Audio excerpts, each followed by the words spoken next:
Terrorists attack a beach paradise while everyone is enjoying their holiday. Most of the people on this beach don't survive, but one does. And he decides he's going to go after all of these terrorists by himself in a revenge mission for killing his fiancée. So, does American Assassin live up to the action promised in the trailers, or should we black bag this operation? Let's go ahead and take a look in this review for American Assassin. So the trailer does a really good job of actually delivering what we're going to get in this film. Sometimes you see a trailer and you're like, I feel this was a completely different film. This is not that movie. This movie delivers exactly on the trailer, and it doesn't pull any punches. It lets you know that it knows what it is, and it celebrates that fact. This is, at best, just an enjoyable action flick. The writing in it is kind of choppy. It was one of my biggest complaints with the film, is that the dialogue feels like two people talking at each other instead of two people talking with each other. And that kind of bugged me. However, the writing itself doesn't distract from the story, and it definitely doesn't distract at all or take away from the action in the film and the reasons for the characters. This film celebrates every trope of action movies. You have the young, hard-headed, arrogant hero. You've got the seasoned veteran who sees this as a potential danger but then eventually comes around. It's just one action trope after another, and if you like action movies, like I like action movies, this is a great film for you to enjoy. Now, this is a fist and knuckles movie. And what I mean by that is there's a lot of punching, there's a lot of kicking, there's a lot of people dying from explosions and gunplay. There's not a lot of CGI, like you're not gonna see a tsunami come in and give a downtown area a permanent bath, right? You're not gonna see like all of these asteroids fall to the earth and just destroy the planet. That's not what this movie is, except at the very end.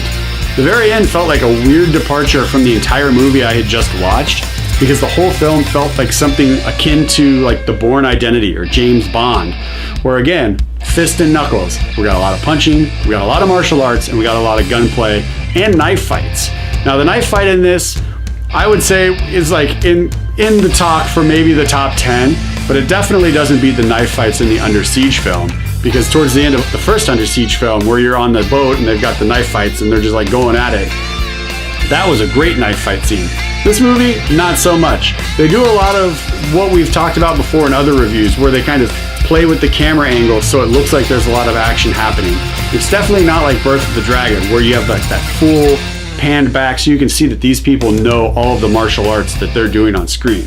This is kind of uptight. This gets really in your face. It's very close. And then they'll pull back a couple of times to show like kicks and stuff like that. But overall, the action in it is really good. But again, the ending gets a little weird. Now, if you saw The Dark Knight Rises like many of us did, and at the end of the film, you're scratching your head going, did he just set a nuclear bomb off over Gotham? You're going to be scratching your head again in this film.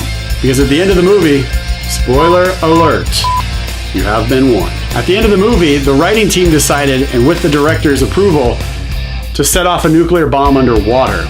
They set off a nuclear bomb underwater. Now, because of that, there's some big waves and there's some big CGI scenes at the very end of the movie.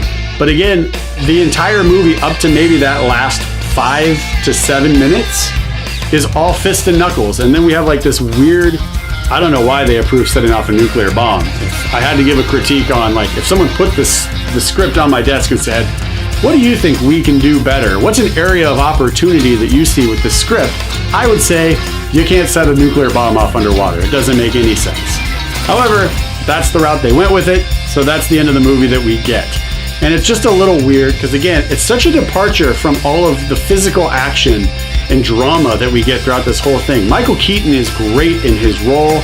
You know, as the seasoned veteran, the torture scene that he goes through is pretty graphic, so you are going to want to wait for that, because once he does get captured, it gets pretty dark pretty quick for that time that he's on screen, finishing up the second act, going into the third act of the film.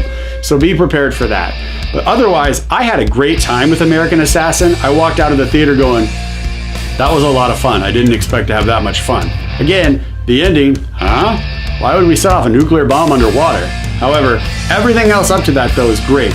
Personally, I feel like this movie is going to do gangbusters once you can rent it or stream it in the privacy of your own home. This is a great on-the-couch Saturday, Sunday afternoon flick where you can just throw it on, pop open whatever drink you prefer on the weekends, and then just go to town on this film, because it is a lot of fun, it's good action, and it doesn't take itself too seriously. It knows what it is, it toes the line for seriousness, but it doesn't go overboard, and for that, I'm gonna go ahead and give it a high 5.